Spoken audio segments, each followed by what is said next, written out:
Michael, what have you done? You've opened another can of worms. Michael, 45 RPM in Germany, my friend, another content creator within the context of the vinyl community, the Audiophile channel, who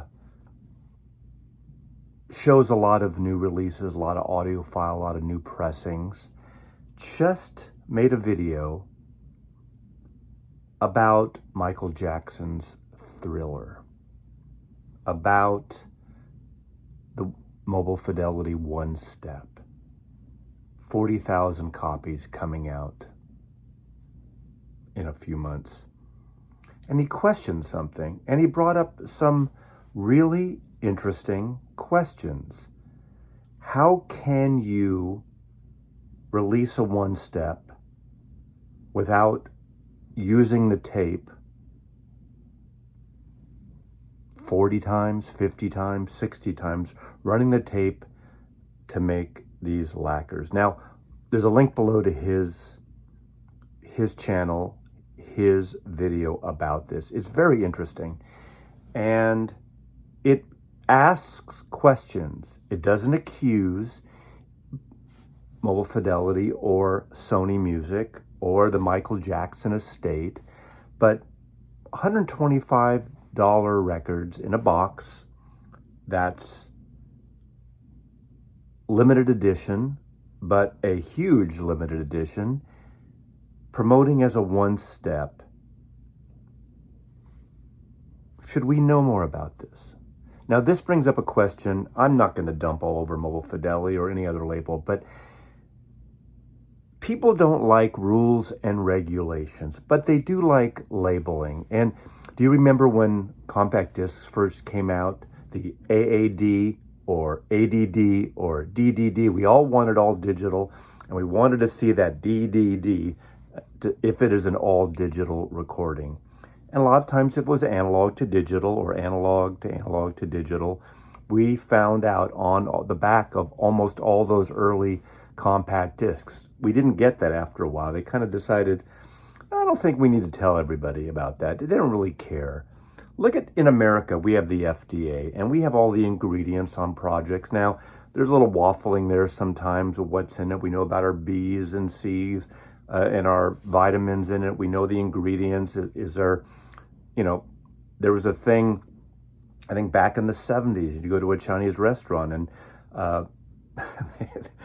there was additives and added salts and added sodiums and things and MSG and there was all these restaurants, at least in California, you'd go in Chinatown, the Chinese restaurants, and it was said no MSG because the health nuts in California, rightly so, didn't want monosodium glutamate added to their foods, and they wanted more of a natural, organic, if you will, taste.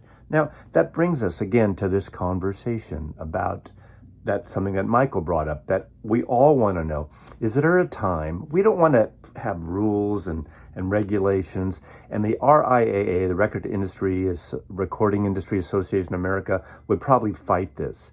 But we would love all the labels to really be transparent. They have all these hype stickers, and they talk about from the original analog sources, but it doesn't necessarily mean it's always from the original analog sources. Sometimes there is a digital step. Not to say a digital step ruins everything. The Rolling Stones mono box, digital. It sounds fantastic. It depends how it's mastered. And it would be nice for all these labels. We know about Tone Poets, the wing of Blue Note, and the Blue Note Classics. They're from analog tapes. We see Joe Harley in his Instagram showing those mastered tapes. We actually see them. Intervention Records, Shane at Intervention Records, we see the master and we know it's from a mastered tape. It's clearly listed on the hype sticker, but so many record companies aren't doing this. Mobile Fidelity is an interesting one. They, again, watch Michael's video, and he spells this out better than I can ever, and I'm not going to repeat everything he said because I think Michael, in his own way, This is a question. It's not a clickbait video. It's a question when you're doing 40,000 one-step process, or 25,000, I think they did, or 20, whatever they did with the Eagle sets.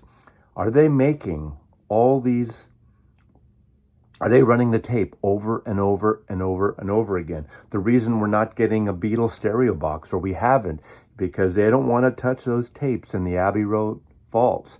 They brought out the mono ones. Will they bring them out again? Can they make another edition of those with what they already have? Good question. Michael brought up some very wonderful questions, and it would be nice if we could get the record companies, all record companies, to be very transparent and have some kind of organized verbiage so we know exactly what we're getting. Not that we're not going to buy them. And a lot of people, frankly, out there in the civilian world of record buying don't really care. You might not care. You put the record on, it's about the music. That's what it should be about, but you want it to sound good. And if they're selling you an audiophile record, we need to know where it's coming from. We need to know the DNA in the creation of that record. And it would be nice to have a standardized hype label that is on these records right now. And again, thanks for Michael for bringing this up. He's brought up these type of things before. Mike at the In Groove also has talked about these. Fremer used to be at Audio Planet. Now he's at Stereophile, I believe, or he's going to be doing something else. Brings these kind of things up all the time. Some people don't care.